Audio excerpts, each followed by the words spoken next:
10,000 Tolais booed the Prime Minister. Four Corners reports. Prime Minister of Australia, Mr. Gorton, is coming to rebel. The troublemaker, he is. Cause bloodshed to my people in rebel. I'm going to let my people meet this man. Not at all. Oscar Tamur, the firebrand member for Kokopo in the Papua New Guinea House of Assembly.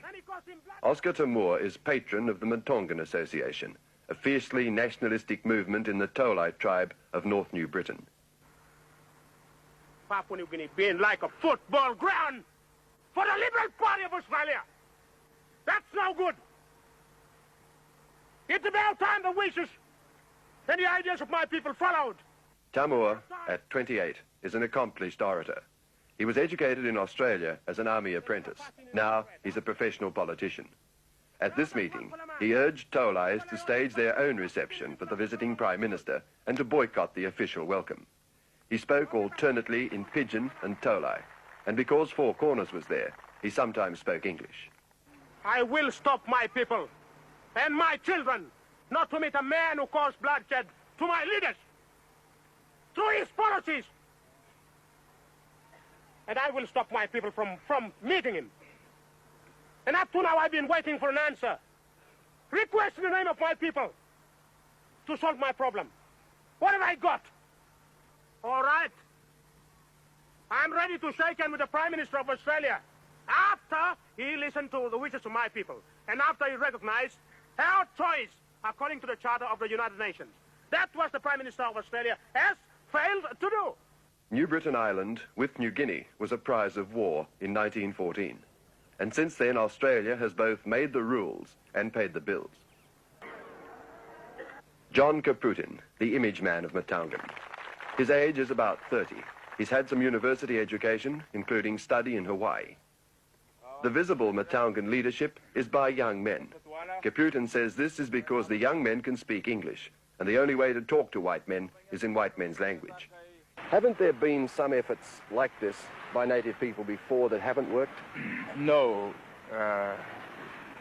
The three projects which were started in the past were all government-sponsored projects. These were the cooperative movement, the savings and loan movement, and the Tolai Cocoa project.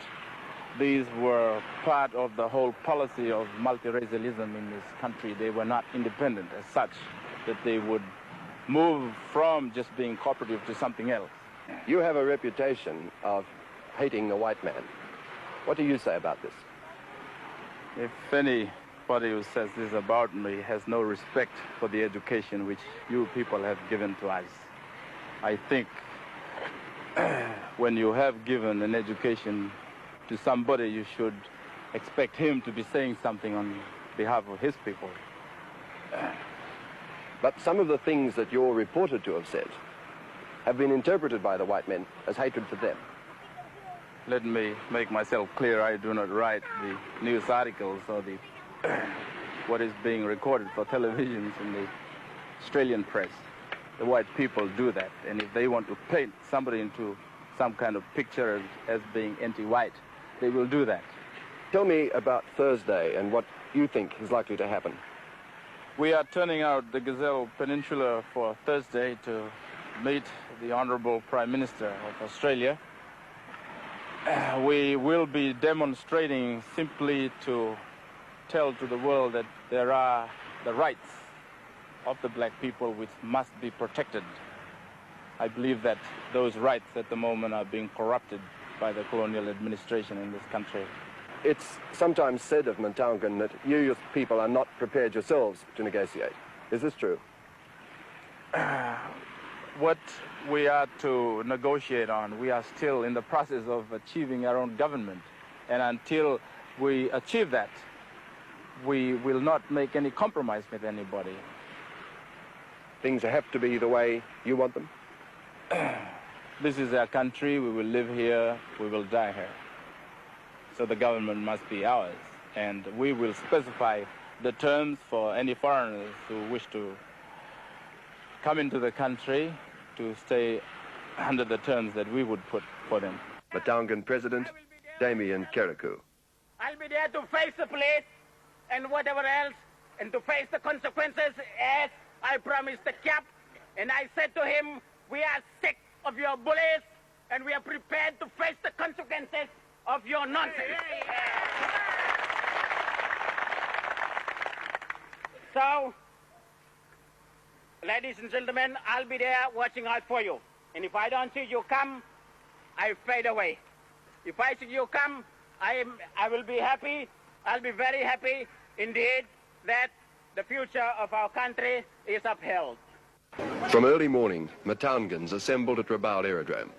The association ran a shuttle service from the villages, and about an hour before the Prime Minister arrived, the rousing speeches began.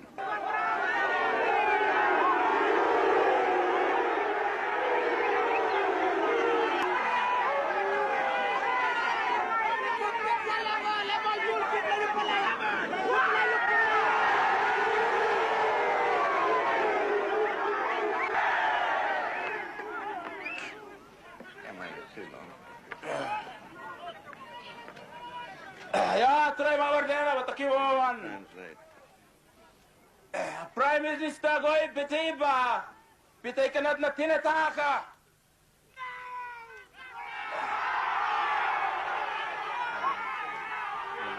itar pato tipi abat tumalongore Wawan! Kaputin spoke for more than 20 minutes on the evils of colonialism and the plans of Matangan. Mr. Prime Minister, President Keraku, distinguished guests, members of the press, ladies and gentlemen.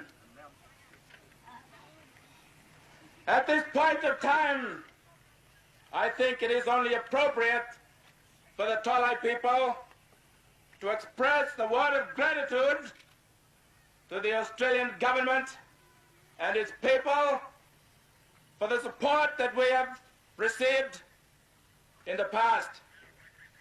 For without this support, we will not be standing here today.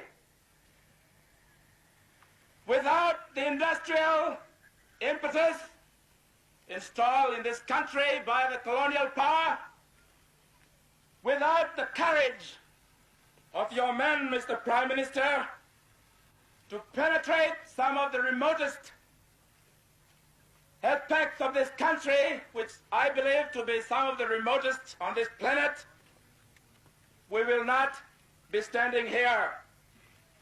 So for all that you and your people have done for us, I should like to take this opportunity to thank you and your people. But as you have so rightly pointed out in your speech on Monday,